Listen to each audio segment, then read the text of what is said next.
بسم اللہ الرحمن الرحیم۔ السلام علیکم ورحمۃ اللہ وبرکاتہ۔ میں ایک کتاب کے بارے میں آج مختصراً تبصرہ کرنا چاہوں گا۔ جو لوگ اسلامی تاریخ سے واقف ہیں اور اسے پڑھنے کا شوق رکھتے ہیں تو یقیناً وہ ترکی کے موجودہ سیاسی حالات، مد و جزر اور نشیب و فراز کو مشاہدہ اور مطالعہ کرنے میں بھی شوق رکھتے ہوں گے، کیونکہ وہاں پر مسلمانوں کی ایک عظیم الشان، ایک شاندار اور مستحکم سلطنت عثمانیہ کے نام سے ایک سلطنت پروان چڑھی اور پھر تقریباً 600 سال تک بر اعظم ایشیا، بر اعظم افریقہ اور یورپ کے اکثر حصے پر حکمران رہی۔ لیکن پھر اندرونی کمزوریوں اور بیرونی سازشوں کی وجہ سے مصطفیٰ کمال اتا ترک نے 3 مارچ 1924 کو خلافت عثمانیہ کے خاتمے کا اعلان کیا اور پھر اسلام اور مسلمان دشمنی کا ایسا مظاہرہ کیا کہ شاید صلیبیوں سے بھی اس کی توقع نہیں کی جا سکتی تھی۔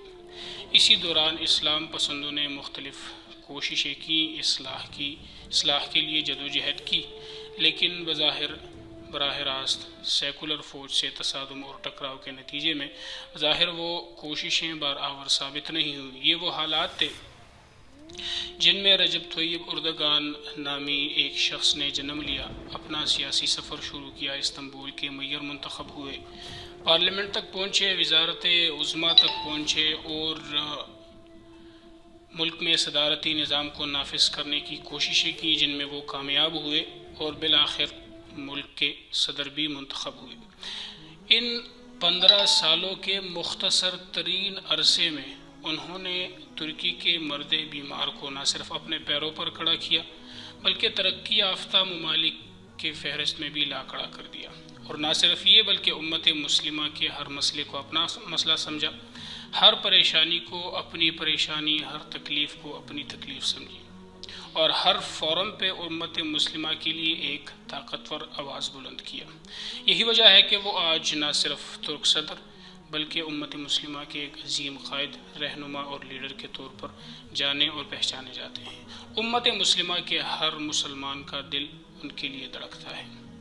انہوں نے میئر سے وزارت تک اور وزارت سے صدارت تک اور صدارت سے امت مسلمہ کی قیادت تک کا سفر کیسے طے کیا، انہیں اس راستے میں کن مشکلات کا سامنا کرنا پڑا، کن رکاوٹوں کو عبور کرنا پڑا اور بغاوتوں کو کیسے کچلا، تو یہ ایک درد بری اور حکمت بری داستان ہے۔ ان تمام تفصیلات کے لیے میں آپ کے ساتھ ایک کتاب کو تجویز کرنا چاہوں گا۔ یہ کتاب رجب طیب اردگان کے نام سے ہے۔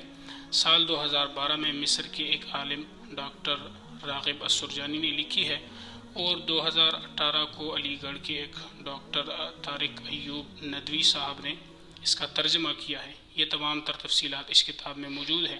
اسلامی تحریکات سے وابستہ اور منسلک ہر فرد کو چاہیے کہ وہ یہ کتاب پڑھے، کیونکہ یہ کتاب صرف کتابوں کی دنیا میں ایک اضافہ نہیں ہے بلکہ یہ اسلامی تحریکات کے لیے ایک لائحہ عمل اور دستور کی حیثیت رکھتی ہے۔ تو آئیے اس کتاب کو پڑھیں اور اپنی فکر اور سوچ کو جلا بخشیں۔ شکریہ۔ Yoktur nazimde zulme teslim olan, Fatih olur Mehmet olur her doğan.